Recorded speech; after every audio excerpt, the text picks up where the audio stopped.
ọ̀dọ́ dẹ̀ ni so èèyàn mélòó ló fẹ́ ṣerú ẹ̀ bó sacrifice fún lẹ̀ pé òun á ṣe pé òun ò ní gbé gbàgbó mọ́ but òun á ṣe olórí adélé kí gbogbo ẹ̀ lè lọ déédéé kó lè lọ létòlétò fáwọn indigenous people ni wá sovereign people ni wá ethnic nationalist ni wá wípé ká kúrò nílẹ̀ Nàìjíríà a dẹ̀ ti kúrò ní November 2022 ní èní tó jẹ́ ọjọ́ 12 oṣù kẹrin 2024 ìyẹn jẹ́ April 12th 2024 ìpè ní èní pé ká kúrò pé ayé sọlẹ̀ sórí ìsọmi tí ò rí pẹ̀lú agbára tọ́lọ́run fi ta sánmọ̀ bí ẹni taṣọ pẹ̀lú agbára tọ́lọ́run fi dá ọ̀run méje lẹ̀ méje ayé àti ogun tó wà ní ẹ̀ pátápátá tó ní ohun òṣùpá ìràwọ̀ kó máa ṣe ìmọ́lẹ̀ ayé òkúta iyebíye kó máa ṣe ìmọ́lẹ̀ ìsàlẹ̀ èmi Modúpẹ́ Onítìrí Abíọ́lá mo proclaim sovereignty Democratic Republic of the Yorùbá ní èní ọjọ́ Jímọ̀ ọjọ́ 12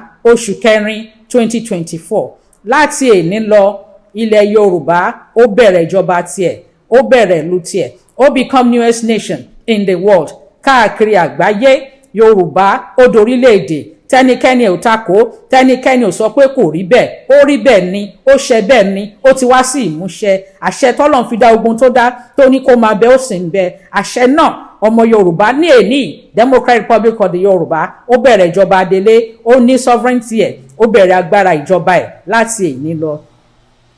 Èmi Modúpẹ́ Onítìrí Abíọ́lá mo tún sọ lẹ́ẹ̀kan sí ọmọ Yorùbá indigenous Yorùbá descent ni mí ọmọ Yorùbá ni mí opó olóògbé MKO Abíọ́lá ni mí ọmọ Onítìrí Èkó ni mí pẹ̀lú àtìlẹ́yìn Ọlọ́run pẹ̀lú agbára tọ́lọ́run fi ń jẹ́ èmi ni pẹ̀lú agbára tọ́lọ́run fi ń jẹ́ àìkú pẹ̀lú agbára tọ́lọ́run fi ń jẹ́ àìrí pẹ̀lú agbára tọ́lọ́run fi ń jẹ́ àìní ìpẹ̀kun pẹ̀lú agbára tọ́lọ́run fi ń jẹ́ àìní òpin pẹ̀lú agbára ìyìn ògo ọlá Ọlọ́run ní èní mo proclaim ilẹ̀ Yorùbá mo issue proclamation notification publication annunciation pronunciation sovereignty Democratic Republic of the Yorùbá láti èní lọ Democratic Republic of the Yorùbá ó di nation ó ní sovereignty ẹ̀ ó bẹ̀rẹ̀ sí ṣe ìjọba ẹ̀ láti èní lọ bẹ́ẹ̀ ló ṣe rí o kò yí padà àwa sọ pé gbogbo orílẹ̀-èdè káàkiri àgbáyé wípé kán mọ̀ wípé Democratic Republic of the Yorùbá is a new nation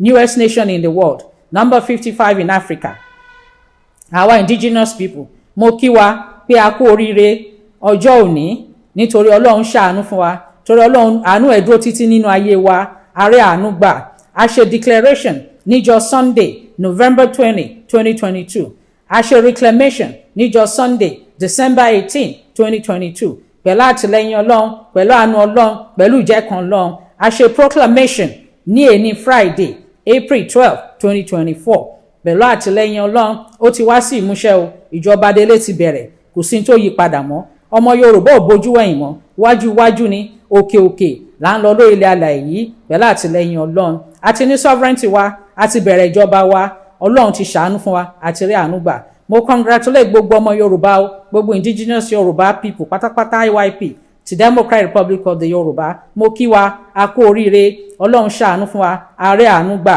ká máa ran Ọlọ́run nígbà gbogbo ká máa fọpẹ́ ká máa fi yìn fọ́lọ́run gbogbo ìgbà tá a bá ti ń rí àwọn nǹkan tó dáa tọ́lọ́run ṣe fún wa ẹ jẹ́ ká máa yin Ọlọ́run ká máa fọpẹ́ fún Ọlọ́run ní gbogbo ìgbà ṣẹlá ọmọ Yorùbá IYP àǹfààní tó pọ̀ gan-an a máa bẹ̀rẹ̀ sí rí ní kíákíá oríṣiríṣi oore nǹkan tó dáa lákọ̀ọ́kọ́ àwọn nǹkan kan wà tó yẹ pé tí àwọn ọmọ IYP tán bá gbé wọ ilẹ̀ Yorùbá duty free ni o gbogbo ẹ̀ la ṣì máa ṣàlàyé gbogbo bá ọmọ Yorùbá ṣe máa rí owó láti fi ṣe business láti fi ṣoko láti gbogbo ẹ̀ la ṣì máa ṣàlàyé gbóore tó pọ̀ ó ń bọ̀ fáwọn ọmọ Yorùbá torí a ti ní control over resources wa a ti ní control over destiny wa pẹ̀lú àtìlẹ́yìn Ọlọ́run a pé gbogbo ìlú lágbàáyé kí wọ́n mọ̀ wípé Yorùbá ó ti di Democratic Republic of the Yorùbá the newest nation in the world àti dorílẹ̀-èdè o so long live IYP long live DIY Democratic Republic of the Yorùbá kọ́lọ́run kó bless kọ́lọ́run kó ṣàánú orílẹ̀-èdè Yorùbá tiwantiwa God bless Democratic Republic of the Yorùbá God bless indigenous Yoruba people. Ẹ ṣé mo dúpẹ́. Thank you. God bless.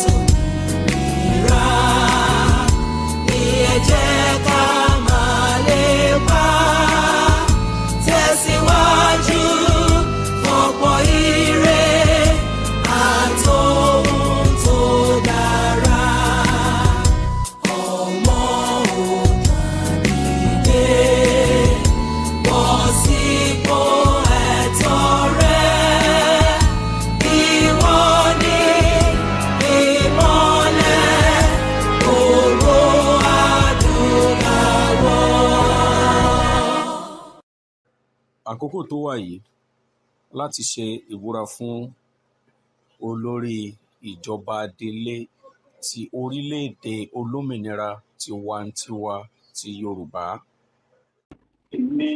Èmi Mobọ́lájí Ọláwálé Akínọlá Ọmọkọrẹ fi tọkàntọkàn ṣèlérí jẹ́jẹ́ dá májẹ̀mú pẹ̀lú orúkọ Ọlọ́run alágbára wípé èmi yóò sin àwọn ojúlówó ọmọ Yorùbá ti orílẹ̀-èdè Yorùbá olómìnira nípa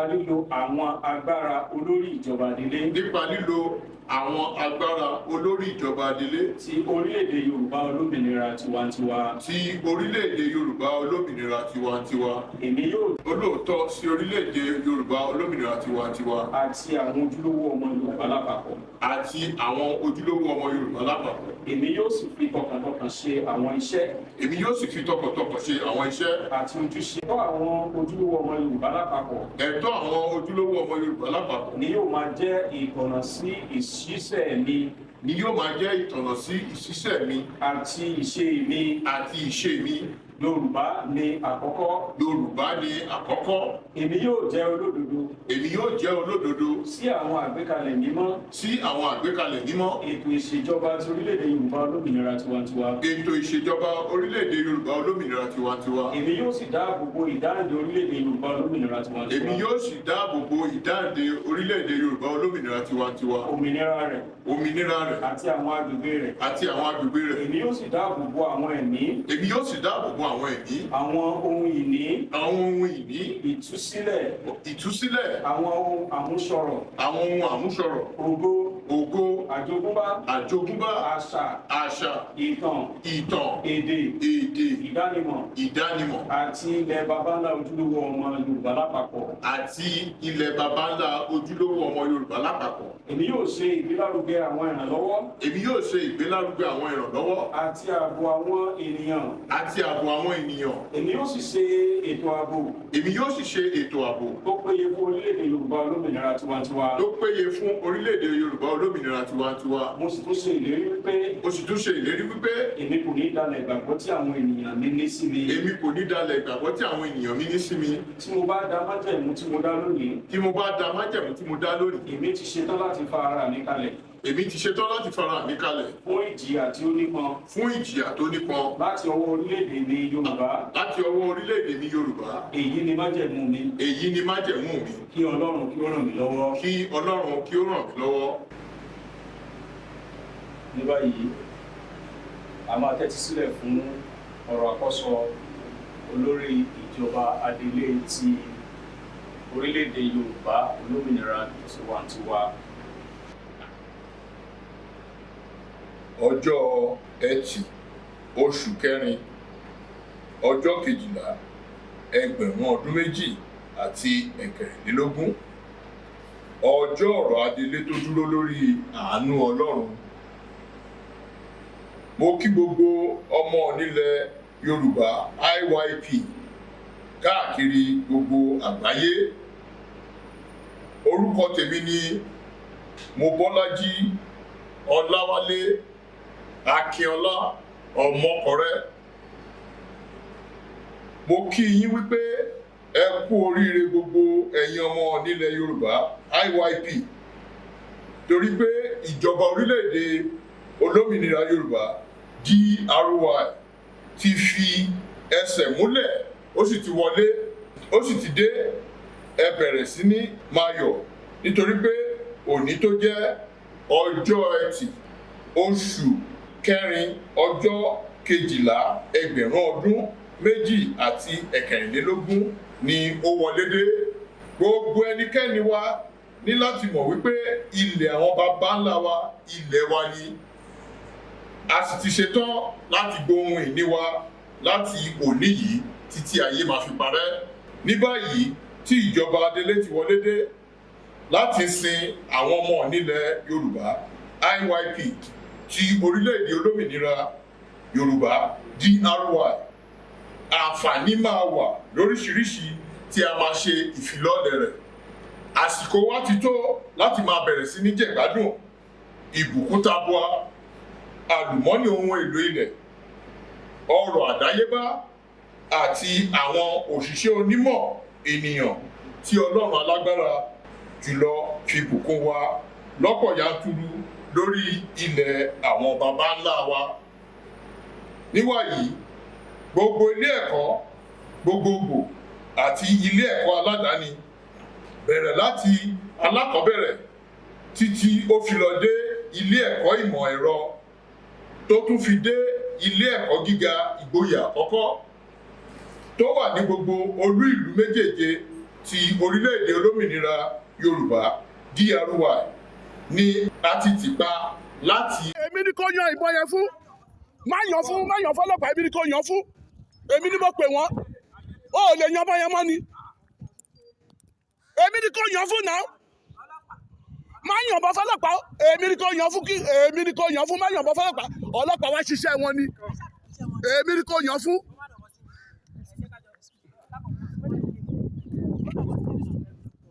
You didn't speak to anybody. You didn't speak to anybody. You came to invade this place. He called me. He was alleged. I was what? You are alleging That what? that I was there. You invaded this place. Whom did you take permission from? I was talking to you. You were talking to somebody that you should be listening to what I'm saying. It's because you are Yoruba man, sir. If not, what will you do? It's because you are Yoruba. What will you do? You're a father. This is a normal setting that you people should not disrupt. It's a normal setting that you people should not disrupt. So better you compose and Now he's pointing gun at the police that he wants to shoot the police. It's also an army.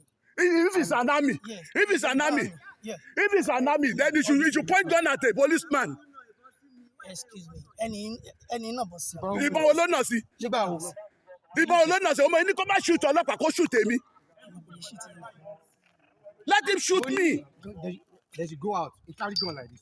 No, I think you want to fire me. We can't go out. You will go out, oh. We can't go out. You will go out. We can't go out. You will go out because you didn't take permission before you enter secretariat. This is governor's office, so you don't have the right to just come in.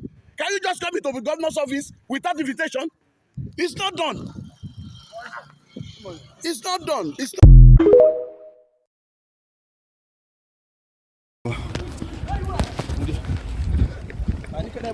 I know.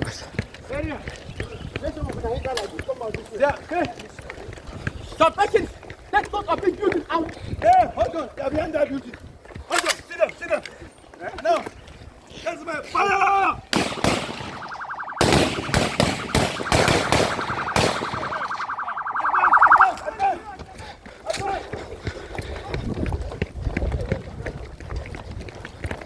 Gentlemen, press.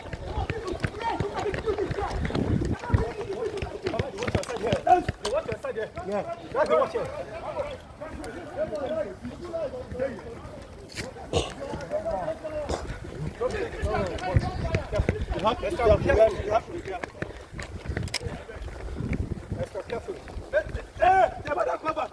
Pin down. Now, wait. Now, gentlemen, aim. Any target. Look at him. But I look here. Behind that building, can you see it? Behind that fence. They think they have to do for gun. Nobody gets to do for gun. Why do not stay now? Advance. Eh? After moving, keep ready. Taking this building. Spread out.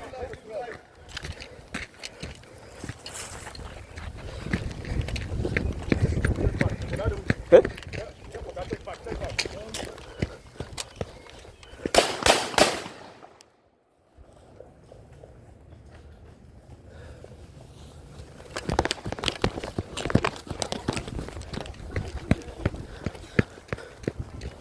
Don't just shoot straight.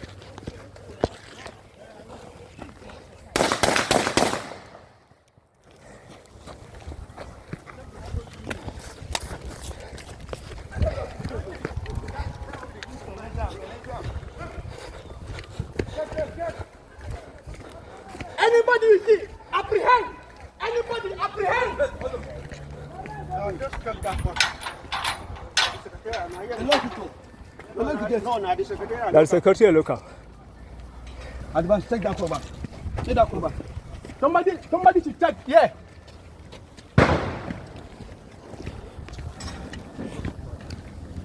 Somebody should check.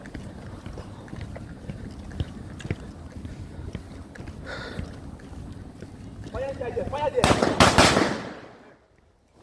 Hold on.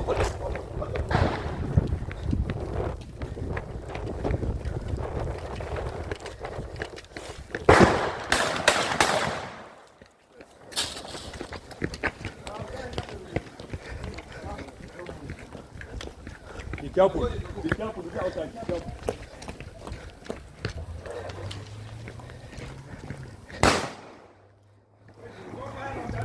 Don't fire directly.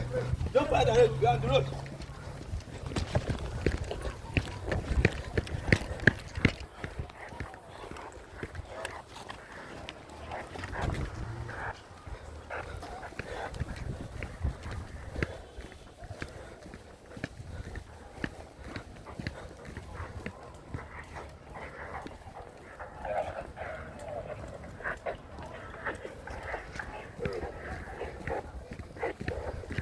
Hold on. Hey. Hey, stop there! Stop there!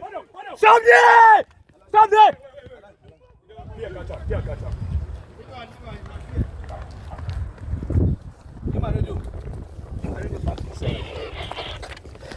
Ah, 05, 06, 07. Come back to the secretariat second gate. Over. 05, 06, 07. Come back to the secretariat gate. Oh, yeah. Are you mad? To the man. Are you mad? No, get time to do this bush. Appear tired. No, see first. No need to. Wait, just there. Officer, don't go. Those vessels carry you. Carry your hand down. Where did you do now? Bring your hand down. This one. Sorry, we not get that well. Open that one. And then that one there inside though. Yo, open it. Open it, man. We have wash here for them. Open up for yourself. Open it. She. Shisha me. Open me eye there for them. Remove them down. Carry your head up. Wow. So we're going to do it. Continue to do it. Just for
Baba.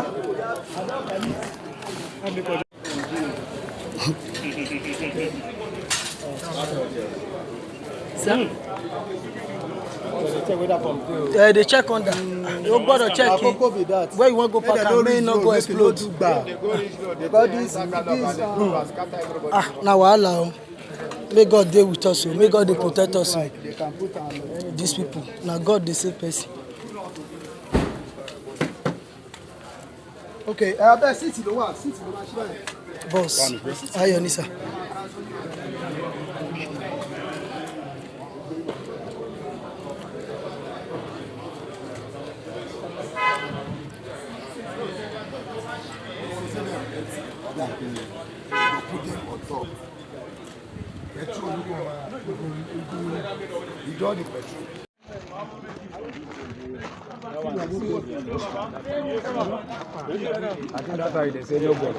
Gun coach.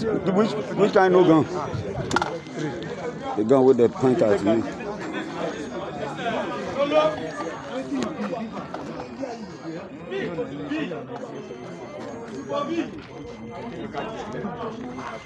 C'est du café.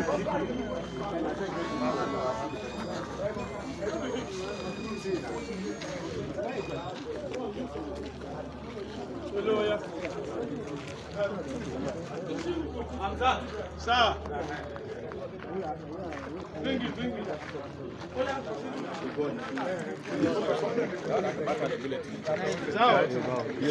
C'est ammunition. Àwọn pípù iná yín ìbọn bẹ̀ yẹn o, ìṣe kékeré ṣá.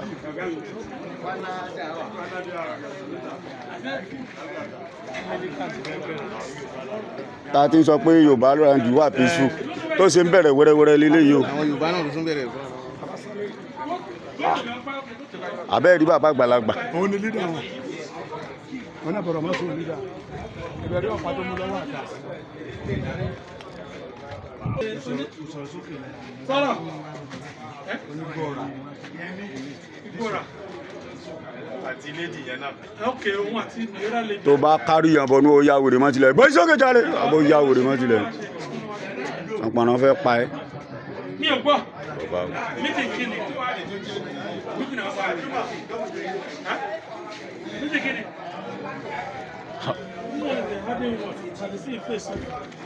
Ma fi ṣe mọ́mọ́ mi kọ́wọ́ yín tún jà tó wá ní bílẹ̀ fún mi. Mo ń gbọ́ yàrá. Bí ìbá ni o. Ìgbélé tó ń ṣe meeting lọ. Why you in a hurry to remove them from the sun? I say put them there. Okay, return them. Okay, go back with the baba there. May I ask him, Magana, sorry. I am Kaperusu Saradi Tukuna. Awoje. Tabashi Tapala Wale. I am Wabi. Na lie. That's just Ronnie Joey.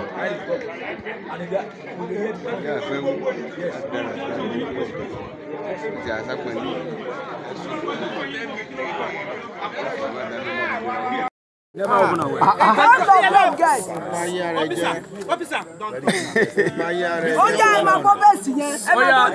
Those carry your hand down. Where did you do now? Bring your hand down. This one. Sorry, we are not get that well. Open that one. And then that one there inside though. Yo, open it. Open it for us. We have wash here for it. Open up for yourself. Open it. She. Shisha me. Open me eye. They for them. Remove them down. Carry your head up. Wow. So gbogbo ní òní mọ̀ ẹ̀dọ́fẹ́ tó sí ní ẹ̀dọ́fẹ́ just for that. Ọgọ́ tí wọ́n fi ní wọlé sára wọn yìí. Ẹjẹ́ kan yìí wò bẹ́ẹ̀ àwọn ìlú ìjà fún ẹjẹ́. Bàbá. Ṣé ó wà lára ẹ̀? I know the young boys. You are useless people, like people are living in peace. You want to cause problems. Say Yoruba nation. You are mad.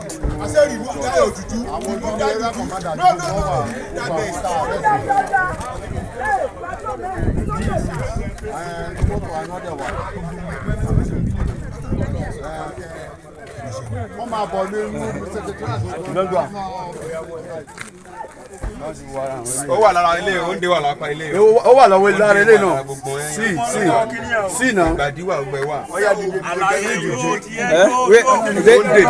dèdè. Ìdèdè kò jẹ́ àbí? Lọ́wọ́ ẹ̀ sókè. Ọwọ́ ilé ti kọ́tọ́ débi kí n fi lè rájọ. Ó wà ń bẹ́ẹ̀ kù sí. You're one by one. Okay, another one. See another one. It's plenty for the body. Remain one here, remain one. You won't worry. Ẹjẹ́ àmọ́ bọ̀ wá ká gbé. Yo, Mara. Well, men are such all of them.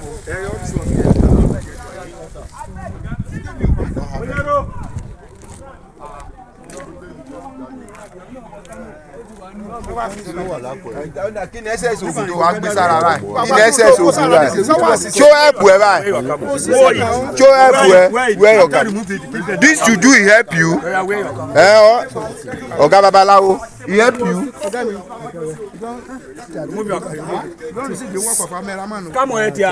Carry your camel where? Where your camel? Where your camel? Be at that side, Ibrahim. Carry your camel. Okay.